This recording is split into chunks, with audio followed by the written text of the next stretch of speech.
Hi, my name is Gudrun from GE Designs. Welcome to our live show, Tipsy Tuesday. Woo, woo, woo.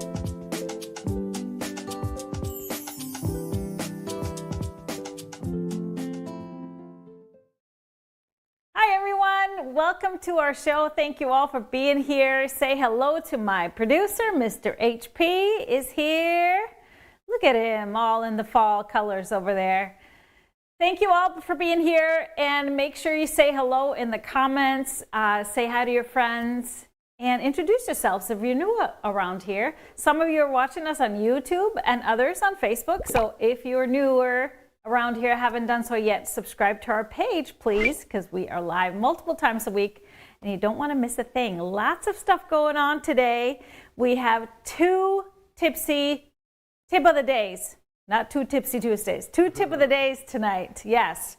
So lots of information, lots of good quilty goodness, so stick around everybody. We have a giveaway at the end of the show too, so hang on to the end of the show to listen for a giveaway question. All you gotta do is answer that question in the comments and you'll automatically be entered to win a $25 gift card.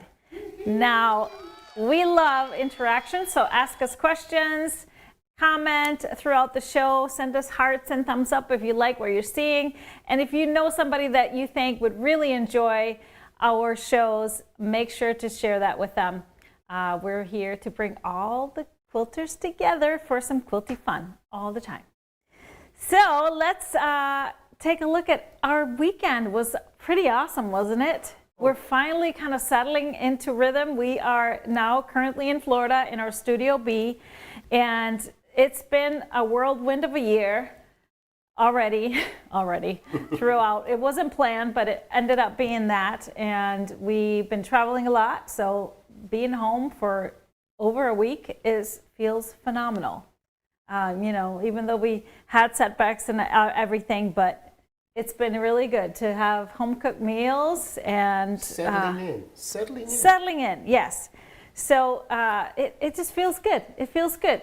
I've been getting some really good sewing in, preparing for some amazing things coming up, and yeah, so much so that we have two Tip of the Days for you today. Homecoming Quilt Along, and then the free Stripologized Block of the Month. But let's start with our winner though. Our winner from last week. I asked you, the giveaway question was, other than quilting projects, what are you working on currently? And our winner is... Drum roll.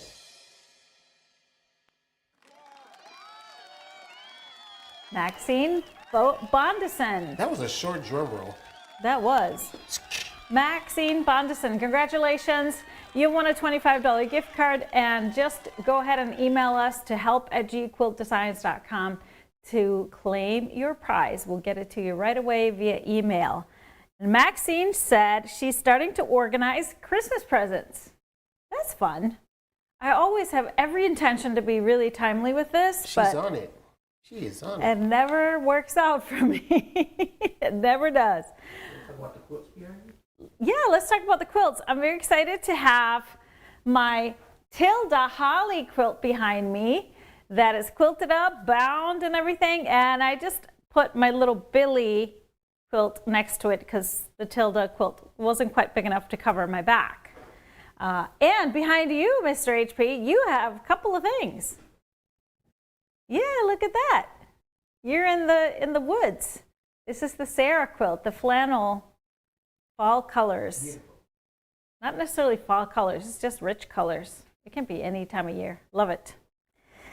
So I think, without further ado, we need to kick it into gear because we got lots to share today. Now, first off, we're going to start off with the Stripologized Block of the Month. This is what we've been doing for the whole year. We're into block 11. And so this is where I take a traditional quilt block, stripologize it, and use those techniques in the Mastery of Stripology Ruler's Book to make it really easy for making traditional blocks. So let's take a look.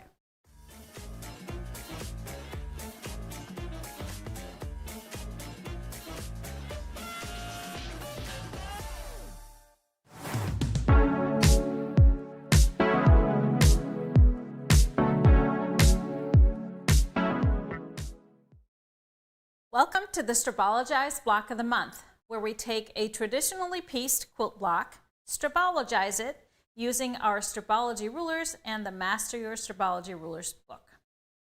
This is block number 11. So first off, make sure you download our free pattern page using the block coloration. You have a coloring sheet here. You can color in whatever colors you want. And then we have the breakdown of the units in the block, how many you need, and then the finished sizes for the three sizes, 12-inch, 9-inch, or a 6-inch finished block. So let's take a look at this block. A few more pieces than we've had in previous blocks, but obviously we see just our center square here, and around the center we have 4 flying geese. We have squares here, and then lots of half square triangles. We have 12 half square triangles that are all colored the same. And then finally, we just have a rectangle of the background fabric on each side as well. So how we would break this down, obviously I would start with the flying geese. So this is a typical 9-patch pattern where all the units are the same size. So I would start by making my flying geese. You'll find the instructions on page 19 using the mini ruler, which is nice for that size flying geese. So for that size, I was cutting my blocks or my fabrics for the blocks. The background fabric or fabric A needs to be a 7-inch square. So I have my background fabric for my other block here. And then the colored part, the green in here, is going to be cut at 5.5 inches. And I'm going to make that red in this case. So there are my fabrics cut for my flying geese. And with that, I have my rectangles. They are also finishing at 2 by 4 inches, just like the flying geese. So that means I need to cut them a 1/2 inch larger. So I cut them at 2.5 by 4.5. 4 of them, so that will go on the outside of the flying geese. We have some squares here, the large square in the middle and the smaller squares. The large square is a 4.5 inch square cut. It finishes at 4 inches. And then I match my fabrics for the little ones, which finish at 2 inches. So you cut your 4 single squares at 2.5 inches. So I have those ready. And then all that's left is our half square triangles. Now, if we were to make these with just our traditional method of 2 at a time, that means we would have to be cutting 6 different squares from the background and from the color, which you totally can do. They finish at 2 inches, so which means you would be cutting 3-inch squares. However, I decided to use our quick method of making a few at a time. So our 8 half square triangles at a time technique is described on page 11 in the book. Now, these make 8 at a time, and like I said, I need 12. So I instead opted for making 2 sets of 8, so 16. So I'll have 4 extra, but honestly, it is a quicker sew, less to trim up, and so that's why I opted for that. And here's how you do that. So you find your finished square size, which is 2 inches. So you cut 2 squares from each of the 2 fabrics. So I am going with, obviously, my background. I have 2 squares. So I have, you have 1 square from the background and 1 square from the color. So I have 2 of each since I'm making 2 sets. And so that is ready here at 6 inches. And then we would just be making hourglass blocks like it's described on the previous page. We trim the quarter square triangles, the hourglass blocks, to 5 inches. And then we literally just cut them apart twice to end up with 4 half square triangles from each quarter square triangle. And you will yield 4 of them here out of these fabrics. So that's the route I'm taking. You can of course choose, and that's the beauty of the Stripologizing can work for any block and any technique. So now let's take a look at how I put my block together. I again started with my flying geese, and then I sewed the rectangle to the flying geese. I pressed towards the rectangles because I always want to press towards a piece that doesn't have any seams. And then I assembled my corner units. So that would be, I would sew 2 of the half square triangles together, pressing them one way, and then sewing one of them to the full square and pressing towards the square. I ended up always pressing towards that square so that my seams would nest on both sides. And so I would make these 4 units and then attach them to the flying geese units on each side, press outwards. I press this center to the inside and then pressed it flat out from the middle. So it lays pretty nice and flat that way and turned out nicely. So this is block number 11.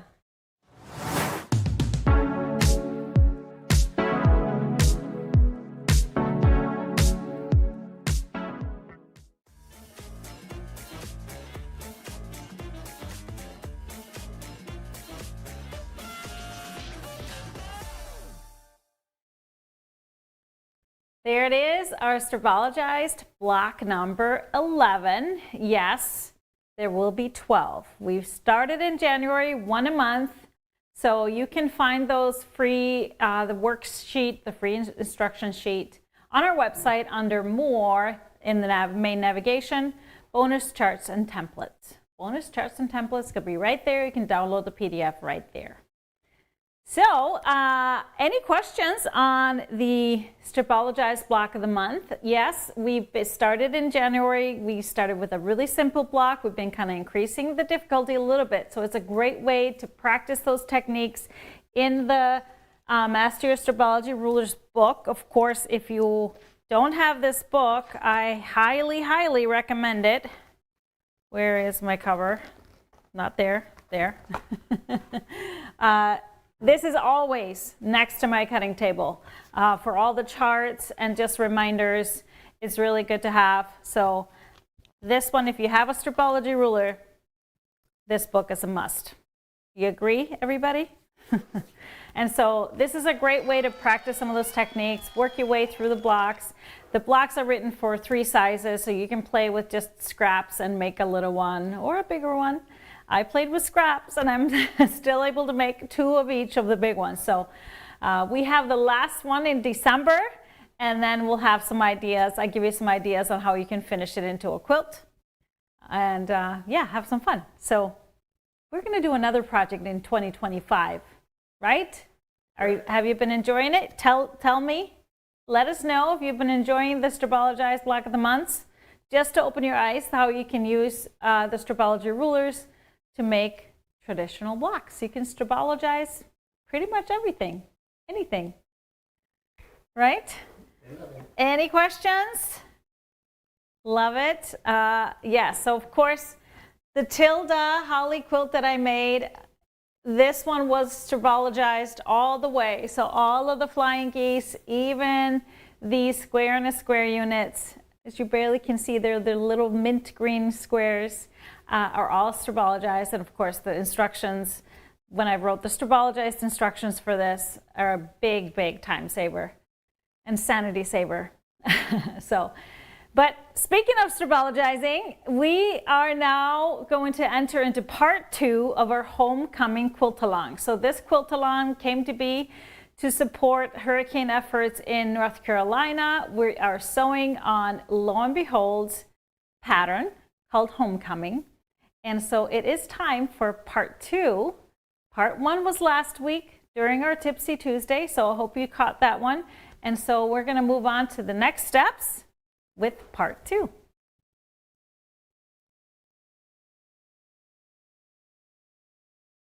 In this part 2 of the Homecoming Quilt Along, we're going to be making blocks 3, but there are 4 different versions, A, B, C, and D. So to save ourselves a little time, I'm going to make some of the units at the same time for all 4 blocks. before we start putting them together. First off, remember my background is the blue. We're going to take a blue background and then a color number 4, whatever is your color number 4. We're going to put that, we're going to do a folded corner on the end of the long background rectangle and draw either a diagonal line across, do a folded corner, making sure that it's going to fold exactly like this. So that's important. Few ways here. You can, of course, draw a diagonal line as shown in the pattern, draw it, stitch on the line, trim the excess, and press. The pattern says to press the seam open. I'm actually just going to press it to one side, but I'm going to show you a couple of ways you can do this without drawing lines. If you have the G-Easy point trimmers, you can use the 90-degree trimmer for this task, or just any ruler that has a defined 1/4 inch line on the edge. So the trimmer, we want to trim away, make sure which side you're trimming away. This side, I'm trimming this side away. So what you want to do is always, if that's the side I'm going to trim away, I'm going to align the long side of the trimmer along that side. So then I want to place the 90-degree corner here in the 90-degree corner of the square. Now the trimmer is going to be a little bit shorter than the squares. That's okay. I can just still make my trim and cut this off this way, like that. If you don't have the trimmers, you can do the same thing with just using a ruler. So what you want to do is place that 1/4 inch line on the tip of the 2 squares, and it's going to give you the exact same result. So my 1/4 inch line is on the tip on each side. I'm going to trim that off, and you get the same exact thing. Now when this is ready like this, I actually go ahead and just pin it so I can take it straight to my sewing machine. So as I said, we want to prepare beforehand. So we're going to be making this angle for blocks 3A and 3B, but if we flip over to block 3C and D, we're going to be doing the same thing, except the angle is going to be opposite. So we want that corner to fold the other way. So make sure that you double, triple check. So at that same time, I'm just going to turn it around and trim the same way, angle it in the corner, grab a pin, and this is ready to go. So you can see as I turn it back around, it's going to be opposite directions. So that means when you have them sewn, you want to make 4 of each. That's for all the blocks, so 2 of A and 2 of B. So this one is going to end up like that, and then this one will end up like this. So I'm just marking these by what is the illustrations in the pattern, and the illustration figure A is shown for blocks A and B. So I am just going to mark these with A while I'm making these, and then the other ones are marked figure D. So I'm going to do the same thing here, mark that D, finish sewing these. The second unit that we want to make for these blocks is we want to take the medium-sized rectangles. So these are for the lap size. Those will be your 8-inch. And we want to use same size background rectangles. Now make sure you pay attention to the color, because block 3A, you're going to be using color number 3, and then in block 3B, color number 2. So again, we're doing the same thing here. I'm going to show you, making two of the same angles of each color. So we want to take the colored rectangle, and then my background, I'm going to place it right on top, creating this L. Make sure you're looking at it. Sorry, this is going to be the other angle. This angle, like this, exactly like the figure B shows you. So you want to do that with 2 of the fabric, this is fabric 3, and then 2 of the fabric 2, like this. I do the same thing here using my trimmer. You can also draw a diagonal line. You just want to look and see that this corner, drawing a diagonal line this way, sew on the line, trim away.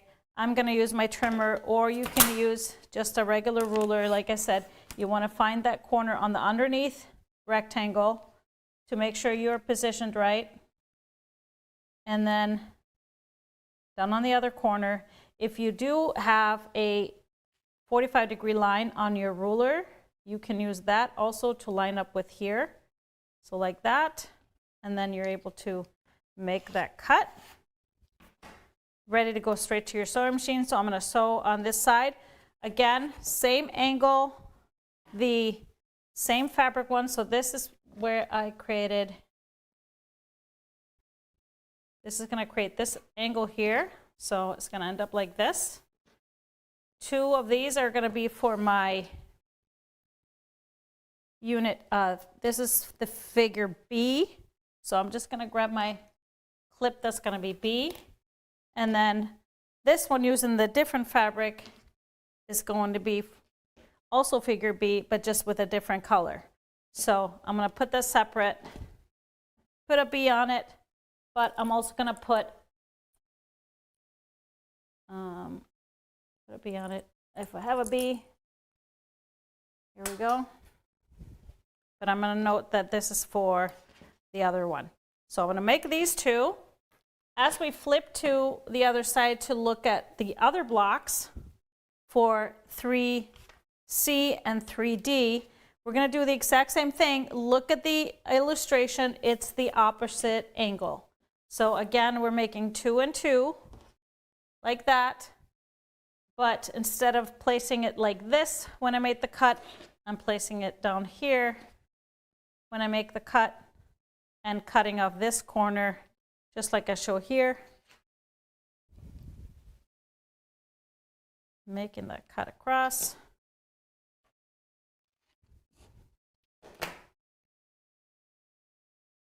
Ready for my sewing machine.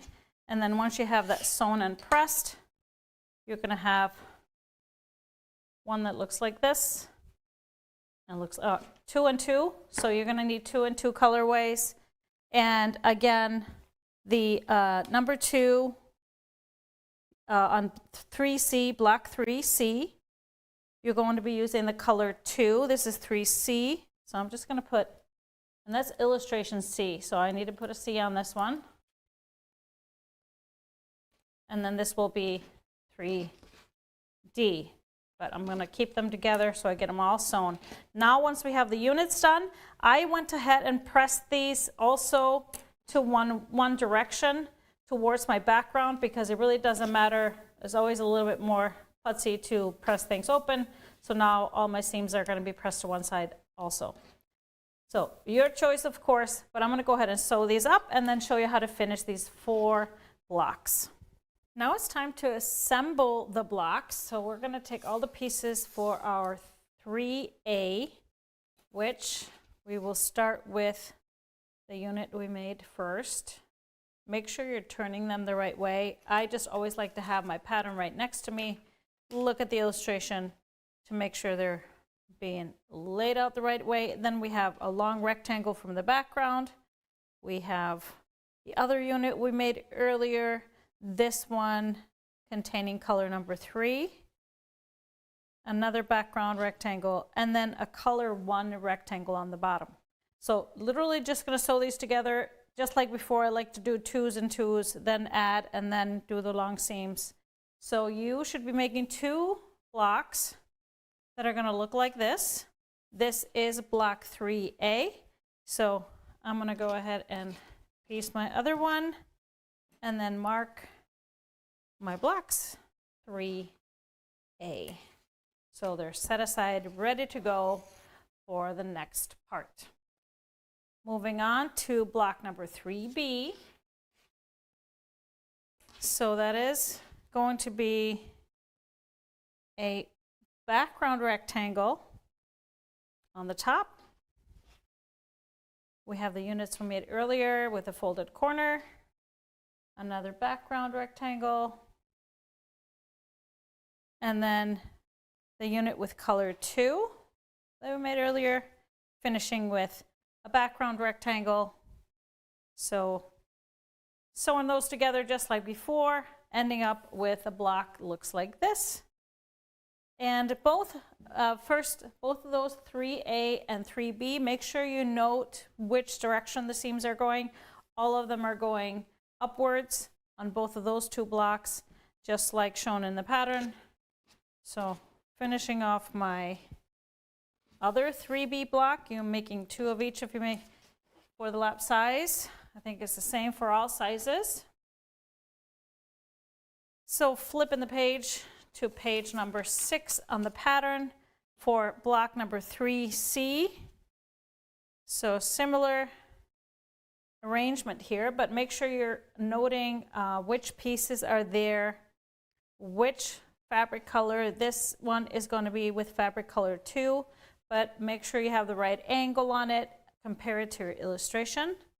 We have another background rectangle, a folded corner, and then another background rectangle.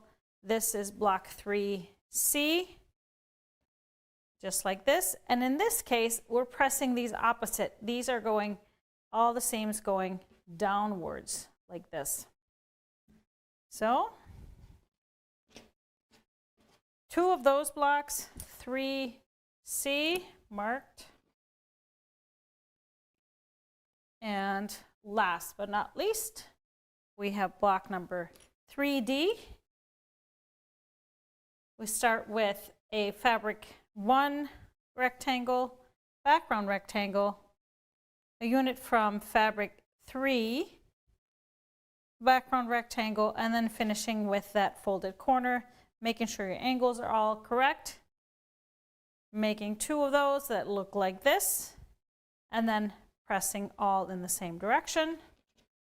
So from this part 2 that we're doing here in the quilt along, you should have a total of 8 blocks, block 3s, 2A, 2B, 2C, and 2D.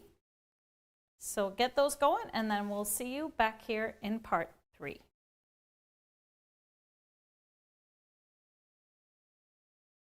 So there it is, homecoming part 2. We'll do part 3 next week, and I'll give you some tips on finishing it all up. Yes, it's a quickly sewn quilt, in my opinion, but I'm happy to see that some of those tips that I'm giving you are helpful. Of course, what I want to say, those tips that I'm telling you, this is not, of course, any rules or law. These are just suggestions, and they're my ways of making things more efficient, making things easier for me, and more streamlined. So will this work in flannel? Nancy's asking. I'm sure it will. It's pretty big pieces, especially if you do the throw size or larger, then it's pretty big pieces, so it should be very easy to do in flannel. Why do I cut first? That's, again, my way of being more efficient.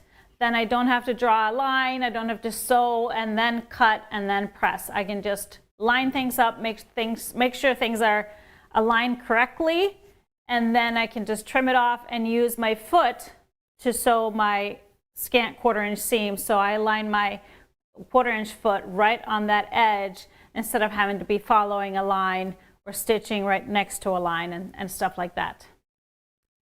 The tips really do help. That's great to hear, great to hear. And of course, if you don't have the trimmers, you can always just use regular rulers and use that 1/4 inch line. That's what I used to do before I had the trimmers and before all those fancy tools. But it's up to you. Up to you if you take them or leave them, everybody. But saves me a lot of time not to have to draw lines and do all those extra steps. Also with the pressing too, I preferred pressing to one side if I can, so I adjusted all that, and I think I gave you those tips throughout if you want to do that as well. All right, any other questions about the homecoming? Somebody asked about the first part, if they could still see part 1. Yes, just find Tipsy Tuesday's last week's show. Now, if you are not a subscriber to our YouTube channel, I highly recommend it. We organize all of our shows into playlists, so you can just go to Tipsy Tuesday playlist and find the show that you are missing or wanted to see.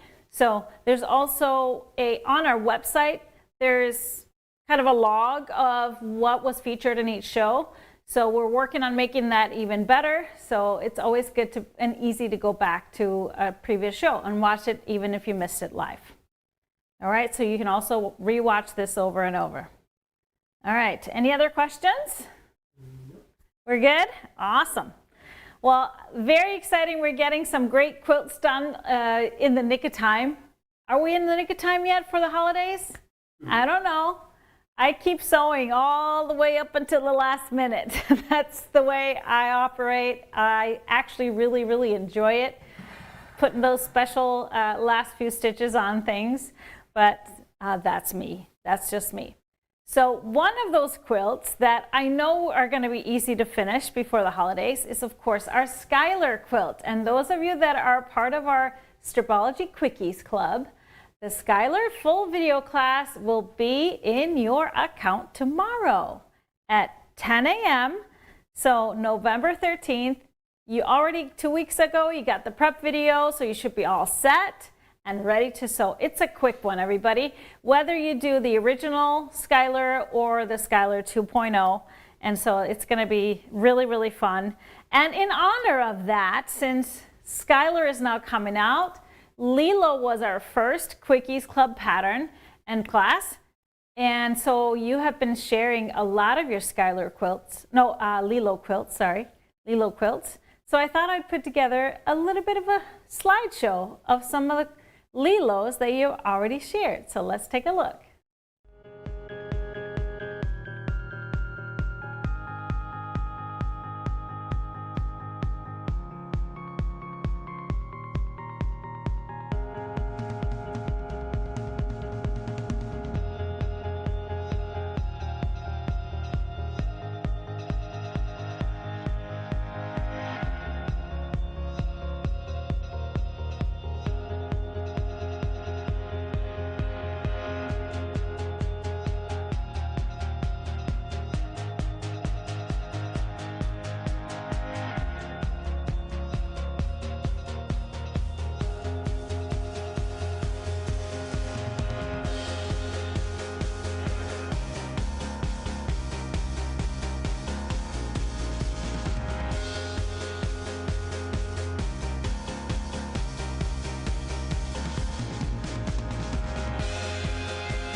Thank you all, and so amazing to see all your work. I love seeing how inspiring these classes are for you, and you're getting them done and finished up. So different based on the fabrics you're using, based on the background, and so we love seeing them. So keep sharing them in Gudrun's Quilt Crew. That's our Facebook group and community. So make sure you share it there. If you are not on Facebook, you can always email us too to help@GE Quilt Designs. We'd love to see your quilts. So speaking of, we are preparing for an amazing Advent season. Our Advent boxes have all shipped, and I see in the comments that some of you are already receiving your Advent box. Isn't it pretty? So fun. And so in here are, of course, 4 kits for the 4 Advent projects. I encourage you to not peek, you know, leave it up a little bit of a suspense and surprise.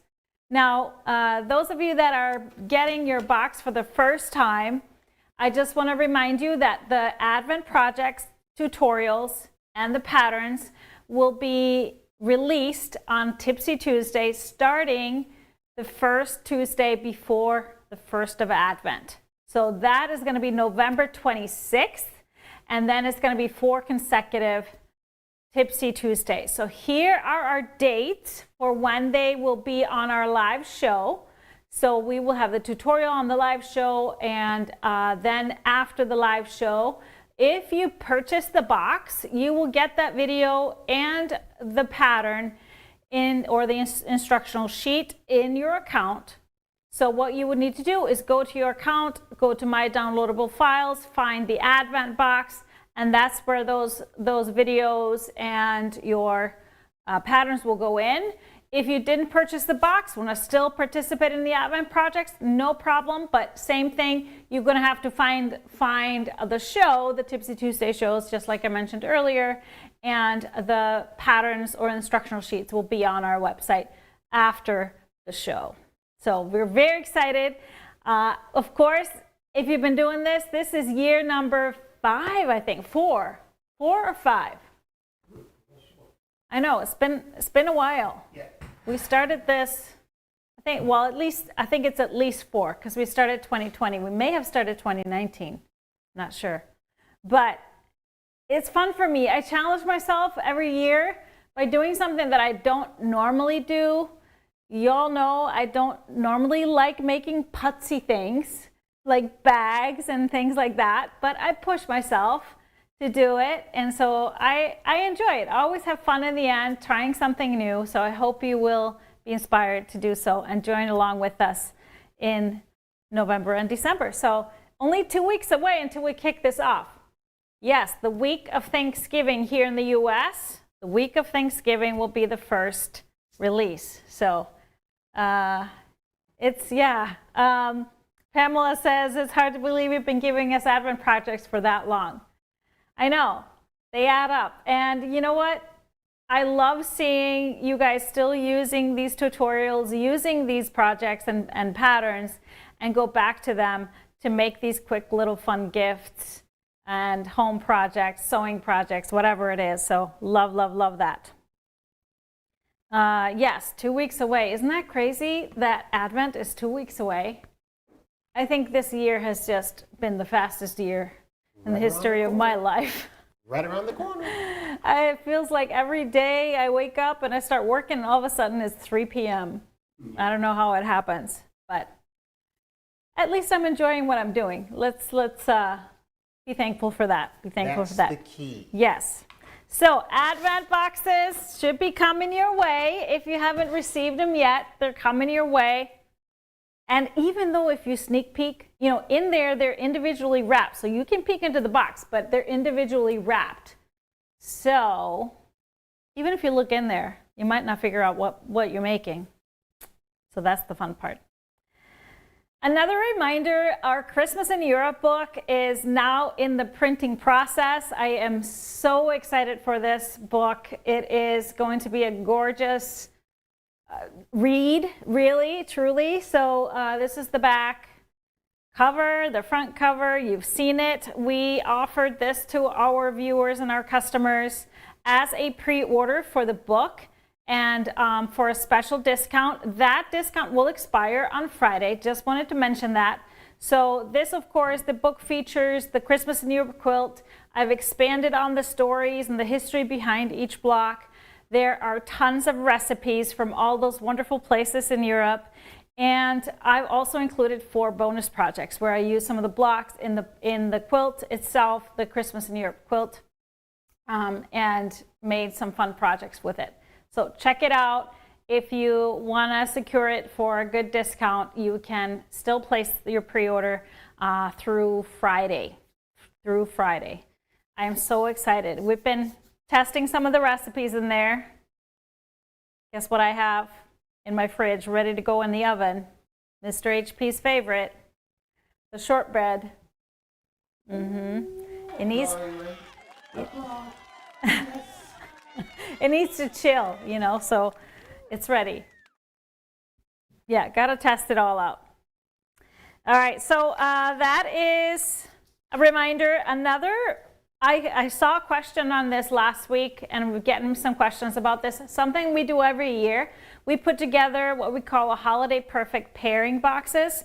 So they're little gift boxes where we choose a fabric bundle and then a quilt that goes with it, and then some bunch of fun little things as a gift box for, you know, those quilters on your gift list, or maybe just yourself. A lot of you have just purchased them for yourselves, and so we have those coming to you next week. We have a very special edition ones this year, so yeah, check that out. Another update about our Tilda kits. So the holiday kits, of course, were shipped in September. And now in November, we are shipping the spring ones. That's the spring hare and the potted flowers quilt. Those we've been waiting for a background fabric, so those will be shipping any day now. And once we have them shipped, I'm actually going to release the Stripologized instructions and the video right away. And who knows, once we get the rest of the fabric, we are going to be sending this stuff out to you. Now the new kits, Stripologized kits, the paper birds and the make do unmend quilts, we were intending to ship those in November as well. The background fabric was back ordered, so we are going to be waiting on that. So that might get pushed a little bit into December, but no worries. We will ship it as soon as we have the fabric. And those are still available on the website if you are interested. All of those Tilda kits, some gorgeous, fun projects. All right, let's take a look at some fabric. We have 2 bundles, brand new, and one that I'm very excited about, flannel. We don't get flannel very often, and this one is really great because it's those beautiful, rich colors that you have been asking so much about. That is featured in the quilt behind Mr. HP today. So this one is called, the bundle is called Where the Wind Blows, and it's flannel. Look at, yeah, the Sarah quilt would be gorgeous in that fabric. So this one is designed, this is a Henry Glass, this designed by Janet Nesbitt, and her classic rich colors, starting with this deep, rich, reddish, pinkish, I don't know really what to call it, a little bit of burgundy. I love the leaves. I love the depth of this, the different textures. So pretty. And in the same colorway, a little bit deeper red, tiny little flowers, tiny little diamond squares with a little bit of gold in it. So really nice and soft. So just really love these. And a wonderful plaid. And this one is, of course, not yarn dyed. It is a printed plaid, but it's beautiful. I like how subtle it is. Has just a little bit of gold and then that brown. We also have a printed stripe, a little bit more pumpkin colored in here. And then we have that beautiful floral again in this rich mustard cinnamon color with those browns. And a geometric print, a little bit directional, could be used as a stripe, but I like that it's a little bit more gold, so lighten things up a little bit. Then we have this mix of a typography print and line drawn flowers. I really love that. It's very subtle, but this beautiful deep plum color. We have the green, the just little diamond dots. I love the dark, it's dark and light, and then there's a texture underneath. Very, very pretty. Have that same geometric in the green so that we have in the gold. Just look how rich and beautiful this is.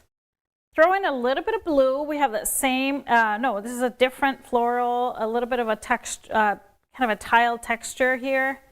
I love that texture, depth of the blues in here. We have the floral typography print again in a light gray. And then last but not least, love this one, a charcoal with some pumpkin color and a little light plaid here. So it's like a charcoal brown. So it's very warm, but this is the full 12 pieces. Love, love, love this. And of course, this would be great in so many things, but for those rich, beautiful quilts. Carolyn's asking, can you spray starch flannels? Absolutely, absolutely. You can spray starch anything. So here we have another print from the line. This is called Where the Wind Blows Floral Cream. This is a great if you wanted an accent, for example. We just looked at a bunch of lilos. This would be gorgeous in lilo, and this would be a great background color. This is the print, just in a different colorway. So really beautiful. I pulled a couple of more flannel 1 yards that we have. We have canvas in the ebony, so for like a dark, almost black, dark charcoal. And then we have a little bit of gold. This is canvas in the curry color. And then we have canvas in the merlot, a little bit deeper, darker red. So we have a few 1 yards in flannel, but beautiful line. And so I think this will be gorgeous. This will be gorgeous in a skylar too. Very easy to do skylar with flannels as well. So this is Where the Wind Blows by Janet Nesbitt for Henry Glass Fabrics.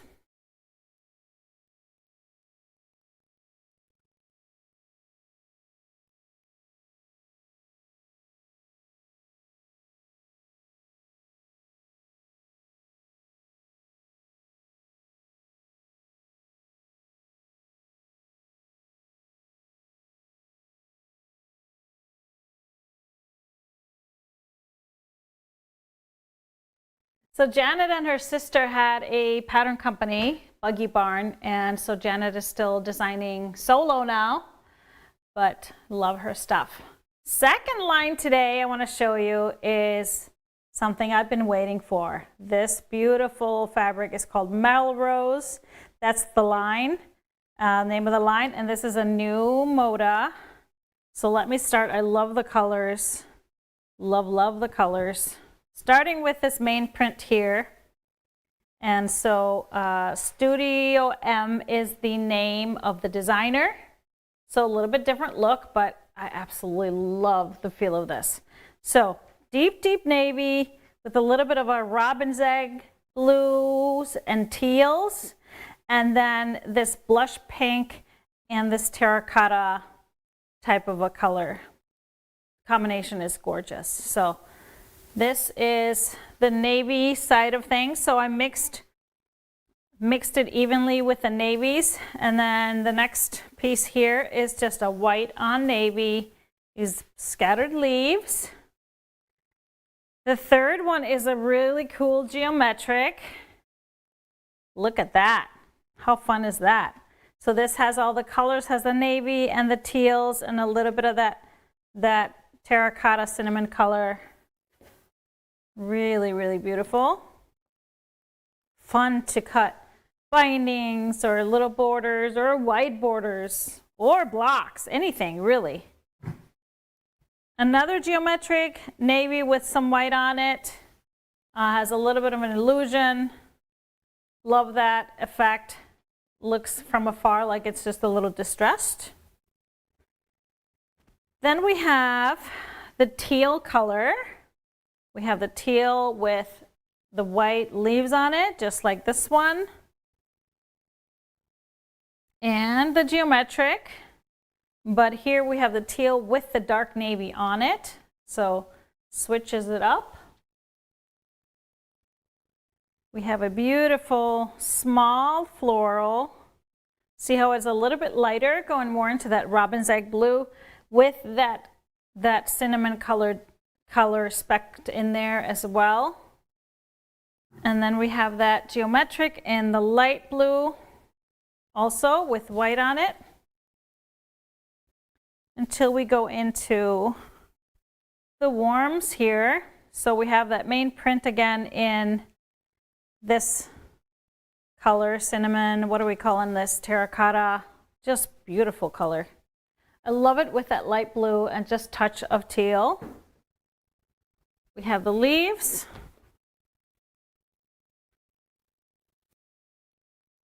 And that small floral again in the lighter blush color. And then finishing it off with a really cool large polka dot. Having that light and dark together. Isn't this fun? I just love this. This would be so cool in anything. Very unique. So we do have that main navy floral available in 1 yards. It's called Melrose Palm Nightlife. And we have another print from the line that's very unique. This is called Mulholland Angel. So this is another geometric, perfect for, it's kind of like a cheater cloth as we used to call them. We're not supposed to call them that anymore, but this would be super cool to quilt up and make jackets or clothing or bags. It'd be cool for a back of a quilt. So really, really awesome print. You could also just use this for bindings, for borders, for big blocks inside, of course, anything. Mix it in with all of these prints, but really love this one. This is called, again, Melrose Mulholland Angel. So put that right here. So for the other colors I pulled in to go with this, some of the blues, I started with Seedling and the Blueberry. Really nice. A little bit muddled or dusty blue a little bit. Bumbleberries in the indigo is a perfect match as well for the blue colors. For the darker teals, I pulled the Flight of Fancy in the spruce color. Love this one. And another Flight of Fancy in the Celeste for the lighter blues. So both perfectly balanced in here. For our cinnamon color, I chose a dry brush in the terracotta. Nice fit there. And the second one is a Seedling in the copper. A little bit lighter, but look how great it looks with it. Just awesome. So if you wanted to add a little bit of, do something with a background, I would suggest a little bit off-white with a little cream in it. This is called Grunge Winter White, so it has just a little bit of off-white, a little bit of cream to it. That would be a great option for that. Or if you wanted to do something darker or do a focus that is not in here, I would go with this taupe that you can see in this print. And you can actually see it in some of the main prints. There's those taupe little specks in the main print. So this is Grunge Maven Taupe, a nice neutral medium brown, that grayish brown that's going to really stand out, but not still be nothing to screaming too hard, but feels like it fits, but a beautiful addition to Melrose.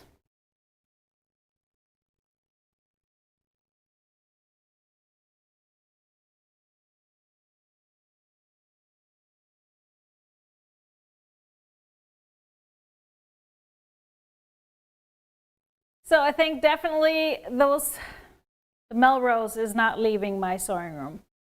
I have to have it. I'm so excited about that print, all those prints and that line. But let's get to our giveaway question. You know, tomorrow, I asked this question because to honor tomorrow. Tomorrow is National Hug a Musician Day. Oh, So guess what? You get hugs tomorrow. I should get plenty of hugs. Extra hugs. Yes. It should be every day. Should be every day. So our question is, giveaway question, what is your favorite musician, favorite current musician? You know, for me it changes. I listen to different things, and so I always have different favorites. Who is your favorite? Who is your favorite? Yeah. Who is your favorite musician currently? Ooh, you of course are my favorite. Yeah. But I listen to so many different things. Who's really your favorite? So it's like, who's my favorite, or who do I listen to the most? I don't know. Your favorite. The question. Who's your recently, like some of my favorite from growing up was George Michael, and I recently just started listening to his whole catalog, and it's such great music. It's such great lyrics. I really am enjoying going back and really listening to his songs. So that's probably my favorite currently. But Michael Jackson was my favorite ever since I bought my first Thriller cassette tape that was bootlegged. Whoa. Anyways, let us know in the comments who's your favorite musician currently, and you automatically be entered to win $25 gift card, and we'll announce it on our next show next week, which will be November 19th. November 19th, 4 p.m. Central. Our other shows coming up this week, we have a 4-show week. So we have a 3-show week. 3-show week. No, 4-show week. 4-show week. I can't count anymore. So we have tomorrow morning, 1 Yard Wednesday. That is our weekly specials. Great prices for wonderful 1 yard. So check that out. It's at 9:30 a.m. Central Time. Friday show will be live here with a Happy Friday, and it's going to be Color Club reveal. So make sure you tune in on Friday. That's at noon Central Time. And the date for Friday is November 15th. And then we have a Saturday show coming up, November 16th at 10 a.m. Central Time. So Great Saturday is back. So the producers have been working up a storm for some great content for you. So I hope you watch them on Saturday. They are so much fun to watch. Can't wait. So, but that is it for us tonight. I hope you have a wonderful rest of your evening and a great week. Get some sewing done. Touch your sewing machine a little bit. Thank you for watching. I'll see you next time.